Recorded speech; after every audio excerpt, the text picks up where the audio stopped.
Patalafatul whaungon nei foi vai yaso mai lau Samoa Entertainment TV usimal whawhongol whaopoponga ana tala iu VAIFANUA mai apia.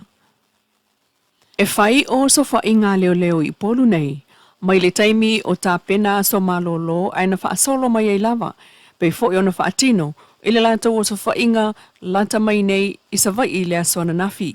O sa taimi o le aso e wheilo I ailkom sina matustala, ai wangia e lata I le lua se fulu tangata na mawatu e leo leo no fuanga na whai ai leo whainga isa vai. I le ngaluenga le sa whakino sa wai. Ia sa whakino na luenga sa wai. I le aso ngafi. I komos whainga sa whakino sa wai. Sa whakino na fi anga maoka, na fi anga sale longa. Ia mana fi anga whaale palau. Ia morsi le fia le kanua kunu. E sfugoi la kou Samoa ia ngafi. E kolu ia kamalka. Ia ibali. Kausanga whakulanga ingo na kusfulua. Ia mele maa sulima kausanga se o lima sful. Kakakanonga ia kusfulua momolia. Ia mamawa isi o la kua fio anga lo mofo. Isi ma me maoka. E isi ma me kereuka. Papa loi sale lo.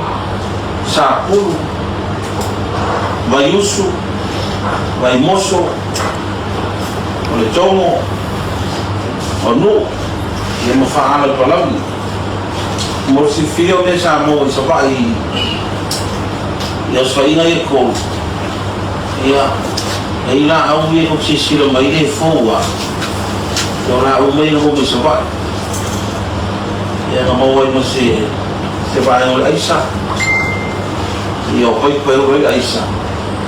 Ia mawhanga I kok sisiro mai ai. Ia mor si fia ka kok moe e le kiki le anga whawhkai. E fia mori nisi o fio anga. Sa whapeo nga lango nga luenga leo.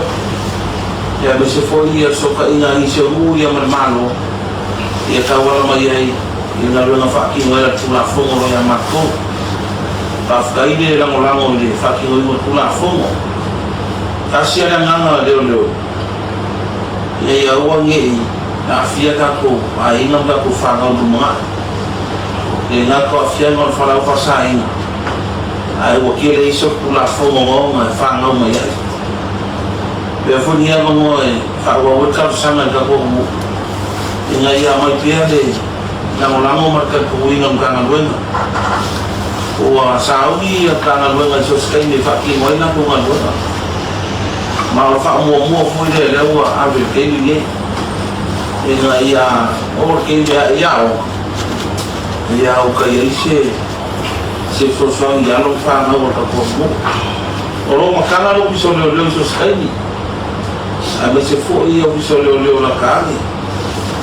Kalo fo I pule mo. Pule malu alim fai pule. Inga ia mai pia kako rao nisi le fo rao ni kau sanga. O lewa kako wa ai ia. O lewa o le ngā luenga sawa. Ia ele umai I le ngā luenga leo. O le vai asfou ia kok sisi le fo nisi ngā luenga whakimo. Ai o whawhkai le kawala kule. Lo ngifa kawa. Fai foi masui o tanga luenga. E whiunga niska, e whiunga nipandia ia, pulenga o tanga luenga leo ma whakupui. A mese o tanga luenga whawhai kele le lango. Whawhai fo I le karo e le whai ufie. E whakiunga fo ringa luenga. Ia whiwhiro ia ma le whiri ma ki a koro. Ia ngonga inga o ko karo ia ma se mako karo. Ia e mamu ia I ka koku. Ia maua se kwa koku sa kusanga le mu. Ia se kuwe wa sa loko kanaka. Ulama fa musnonga ia. Iba supa sengo na ko sana wa kolo ka fia. O sa unia na ko fa musnonga. Ia fe kwali bia ko kala fa musnonga. O e fun ba ana su fa ko kilo. Ia mau ki ngo. Ia mau ia uma fa musnonga ia no ko ia so ina sa fa ki Leo whainga le ana na fisa la whai Malaysi I lu mātu I upolu nei, ai o lo tu sia lava, o le māsina fo ile nei o Januari o le tausanga lu olo lima, na mawai le uta o fuala au whaasaina na whaamawina le si ita i lava i le tausanga a toa taluai. Na o atu i le iwa te sima le whaakilo kalama o le methamphetamine. Peita ina iloa ane, ele ingatai i ina uta na lau mai ei fuala au whaasaina. Ina ua whaato a maua isi tanga pauta. I le uta o pusa moa mai tutuila. I le vai asolo na lua. O le masina taluai o te sema e 1 kilo. Le ana maua ina ua whaao ngā masini o lo o iai lava i le wafu e siaki ei o loa. E lona fitu iai i to engo o loa wha urufale mai i Samoa ua maua i tutonu o le lua o lua lima e pei o na li ipotia e le itu lawa leo leo. Peitai, o wha lau loa mai fo i le official Tuesday, mō whai pisinisi o lo o lātou u mia lai sene wha atino i ngā renga wha le official Tuesday. E muta i le aso tolu tasi o te sema lua o lua lima leo ngā.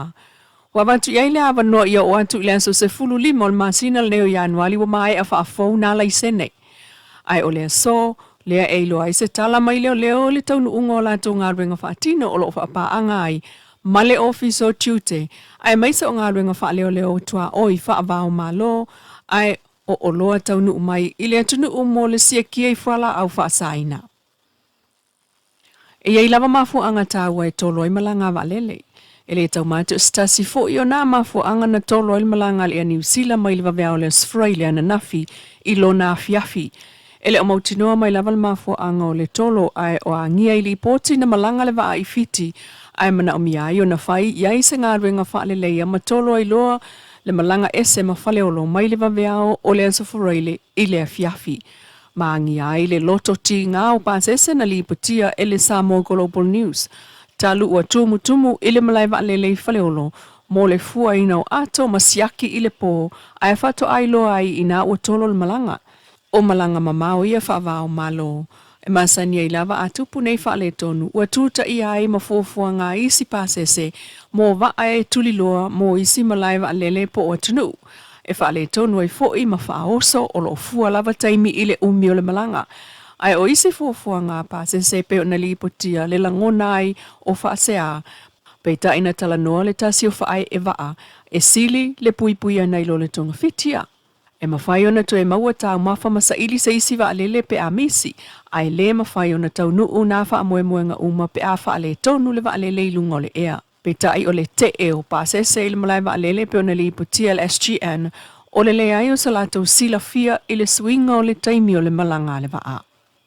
Inisi o tala, o tau sanga umalawa o fua o le alofa e mō na o awa noa maua ai ua wha mawina e ala mai le whaia ma le loto iai.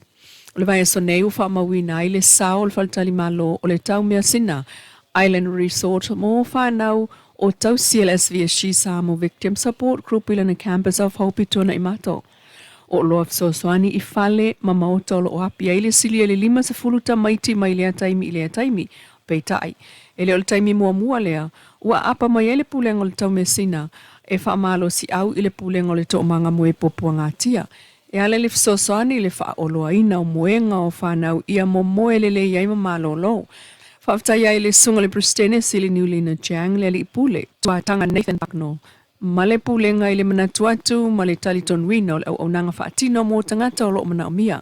O i tua inga alo whaia e whaatupui ia vanua saunga le mu, fi le mu le moe. Ma wha amanatu i nei whanau e le o lilo lātou i lalo ma lo lātou tā ua i tangata lau tele o lo puipui atu fo i ai.